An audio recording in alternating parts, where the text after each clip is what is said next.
नमस्कार साथियों, आप सभी को मेरे YouTube चैनल में स्वागत है। जैसे कि मैंने आपको पिछले वीडियो में बताया था माध्यिका के द्वारा माध्य विचलन ज्ञात करने का तरीका। तो इस वीडियो में हम देखते हैं माध्यिका से माध्य विचलन की ज्ञात करने की विधि। तो यहाँ पर देखिए कि वर्गों के आधार पर नहीं दिया गया है। एक क्वेश्चन को आप देख रहे हैं यहाँ पर, ठीक है। इस क्वेश्चन को देखिए, यहाँ पर ये वर्ग के माध्यम से नहीं दिया गया है, ठीक है।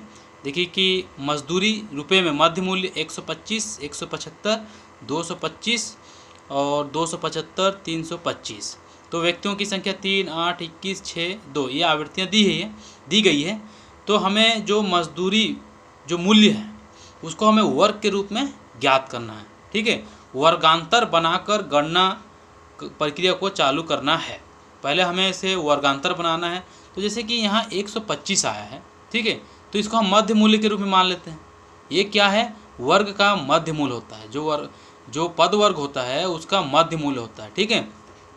तो 125 आया है तो इसको मध्य मूल्य के रूप में आप मान लिए। तो उसका वर्गांतर कैसा क्या होगा?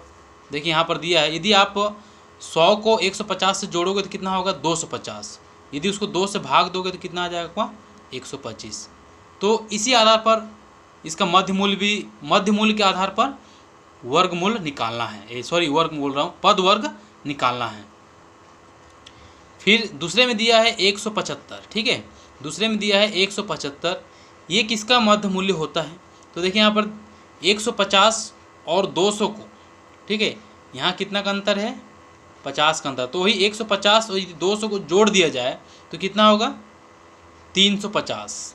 यदि उसको भाग दे देंगे 2 से तो 175 आ जाएगा, ठीक है। तो उसी प्रक्रिया से 225 दिया है तो उसका वर्गांतर क्या होगा? 200 से 250, यदि दोनों को जोड़ दिया जाए तो 450 होगा, और 450 को 2 से भाग दे दिया जाए तो 225 हो जाएगा, ठीक है। उसी प्रकार यहाँ पर दिया है 275 मध्य मूल्य, ठीक है, 275 मध्य मूल्य।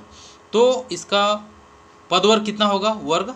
तो जैसे कि 250 से 300, 250 को 300 जोड़ दिया जाएगा तो कितना होगा? 550।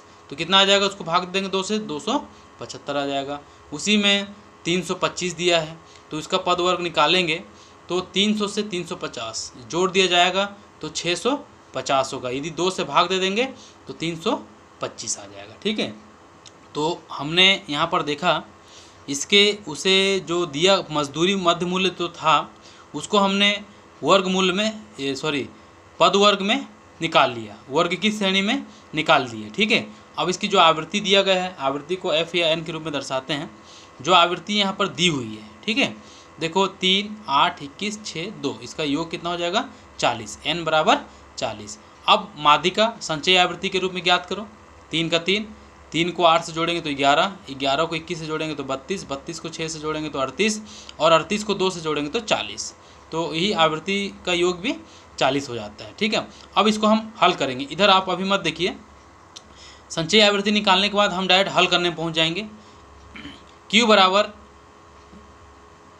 बराबर इसलिए Q यहाँ लगाया गया है क्योंकि जैसे कि हमने वर्गांतर बनाकर उसका हल किया है, ठीक है। आप m भी लगा सकते हो, इसमें कोई दिक्कत नहीं है। तो m बराबर n/2, n कितना आपका?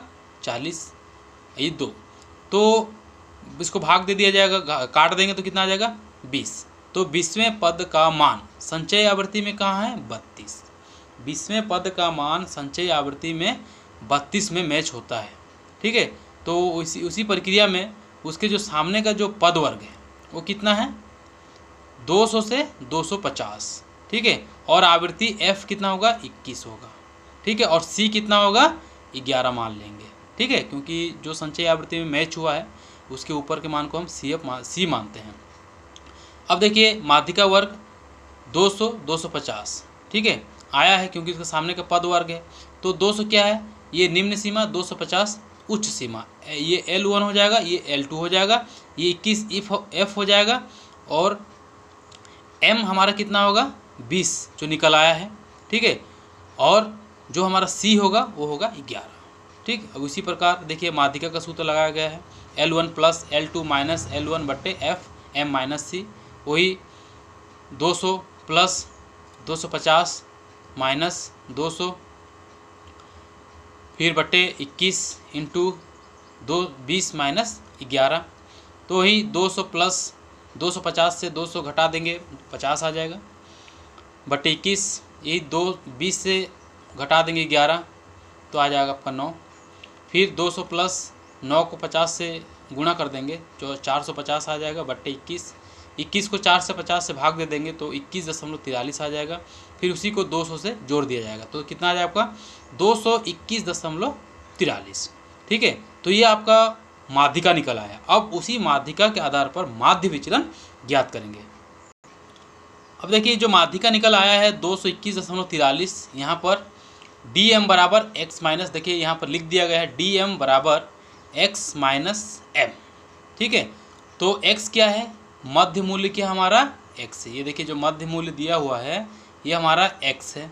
ठीक है, m क्या है जो हमारा निकल कर आया है 221.43, ये हमारा क्या है m निकल आया है। तो x को m से घटा दिया जाएगा, जो 125 है उसको घटाएंगे किससे 221.43, इसको घटा देंगे तो कितना आ जाएगा 96.43।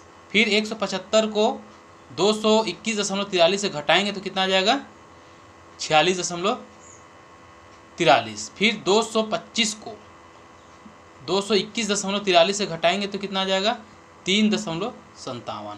फिर 275 को 221.43 से घटाएंगे तो 53.57।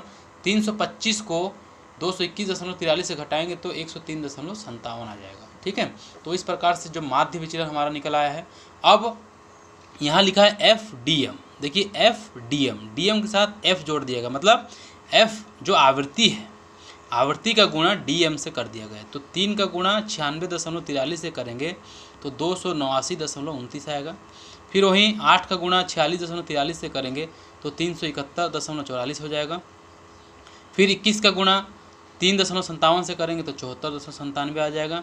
फिर 6 का गुणा 53.57 से करेंगे तो 321.42 हो जाएगा।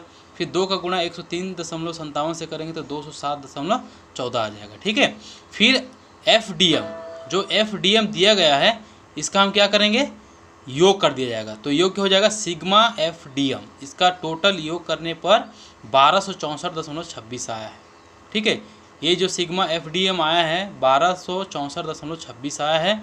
फिर अब हम इसका यहाँ पर सूत्र लगाएंगे, माध्य विचलन का सूत्र। ठीक है, ये हो गया सिग्मा M या फिर डेल्टा M बराबर सिग्मा FDM, ये इसको बोलते हैं माध्य विचलन। ठीक है, ये जो फार्मूला है इसको बोलते हैं माध्य विचलन, सिग्मा FDM बटे सिग्मा F। FDM हमारा कितना निकल आया है 1264.26। ठीक है, और सिग्मा F कितना N हमारा कितना निकल आया है 40। तो ही 1264.26 बट्टे 40 को भाग दे दिया जाएगा तो हमारा जो आंसर आएगा 31.61। तो ये हमारा माध्यिका से माध्य विचलन निकल कर आ गया है। ठीक है, धन्यवाद।